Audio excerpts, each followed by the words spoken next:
আসসালামু আলাইকুম বন্ধুরা, আশা করি সবাই ভালো আছেন। তো আজকে চলে আসলাম নতুন একটা রেসিপি নিয়ে। তো আজকে আমরা কিভাবে সুশি পিঠা বানাবো তো সেটা আপনাদের সাথে শেয়ার করব। বন্ধুরা, একটা পাত্রের মধ্যে কিছু পরিমাণ পানি গরম করে নিয়েছি, দিয়েছি স্বাদ মতো লবণ। তো এরপরে দিয়ে দিলাম আমি শুকনো চালের গুঁড়া। তো এবার ভালো করে নাড়াচাড়া দিয়ে নিব। তো দেখুন অনেক সুন্দরভাবে কিন্তু আমার ডোটা হয়ে গেছে। যে কোনো পিঠাই বলেন রেসিপি বলেন, ডোটা কিন্তু আপনার পারফেক্টভাবে হতে হবে। তো দেখেন আমার হাতে কিন্তু লাগতেছে না, অনেক সুন্দর করে এটা হয়ে গেছে। তো এটাকে ভালো করে আমি মাখিয়ে নিব। সুশি পিঠার রেসিপিটা কিন্তু অনেক মজাদার। তো জীবনে প্রথম আমি বানালাম, ফার্স্ট। আশা করি অনেক মজাই হবে। আমার ডোটা কিন্তু ভালো করে মাখিয়ে নেওয়া হয়ে গেছে। এবার আমি একটা ফিরি নিয়ে নিলাম, কিছু পরিমাণ চালের গুঁড়ো দিয়ে আমি ভালো করে এটাকে লম্বা লম্বা করে লুডুসের মতো করে নিতেছি। বন্ধুরা, গ্রামে কিন্তু এই পিঠাগুলো অনেকেই বানায়। তো আপনাদের সুবিধার জন্য এই পিঠাগুলো আমি পুরোটাই শেয়ার করে দিলাম।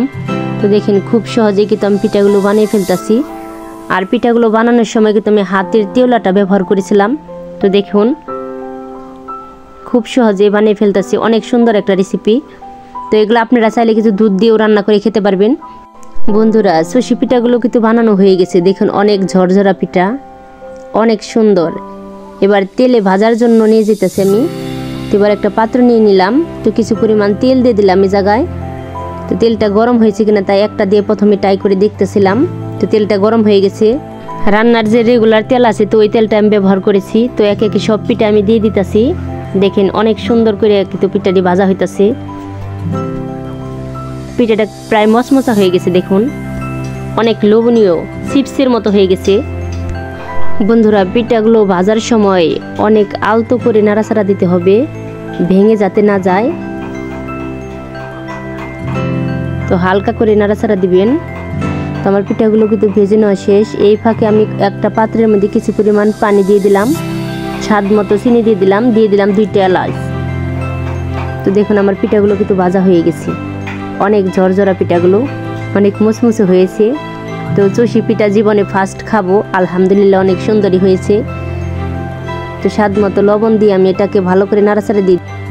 তো আমার সুরাটা কিন্তু হয়ে গেছে পারফেক্টভাবে, দেখতেছেন বলক চলে আসছে পানিতে। তো আমি শুধু এ জায়গায় চিনি দিয়েছি, চিনি দিয়ে সুরাটা বানিয়ে নিয়েছি। বন্ধুরা, এবার পিঠাগুলো আমি এ জায়গায় ঢেলে দিব। তো পিঠাগুলো দেওয়ার পরও কিন্তু এ জায়গায় আলতো করে নাড়াচাড়া দিয়ে দিতে হবে যাতে ভেঙে না যায় পিঠাগুলো। বন্ধুরা, আমার ভিডিওটা ভালো লাগলে ছোট্ট করে একটা লাইক দিবেন। আশা করি সবাই ভালো থাকবেন আর পরবর্তী ভিডিও দেখার জন্য আমার পাশেই থাকবেন। আলহামদুলিল্লাহ আমার পিঠাগুলো অনেক পারফেক্টভাবেই হয়েছে। দেখুন অনেক ঝরঝরা, দেখতেও যেমন সুন্দর হয়েছে, খেতেও অনেক মজাদার হয়েছে। বন্ধুরা, ছোট বড় সবারই আশা করি পিঠাটা অনেক ভালো লাগবে। তো দেখুন অনেক ভাপে উড়ানো পিঠাটা কিন্তু অনেক সুন্দর লাগতেছে। বন্ধুরা, হাতের কাছে যা ছিল তাই দিয়ে আমি একটু ডেকোরেশন করেছিলাম, কাঠবাদাম দিয়ে খুব সুন্দর করে ডেকোরেশনটা করে নিয়েছিলাম। তো আমার ভিডিওটা কেমন হলো আশা করি কমেন্টে আমাকে জানাবেন।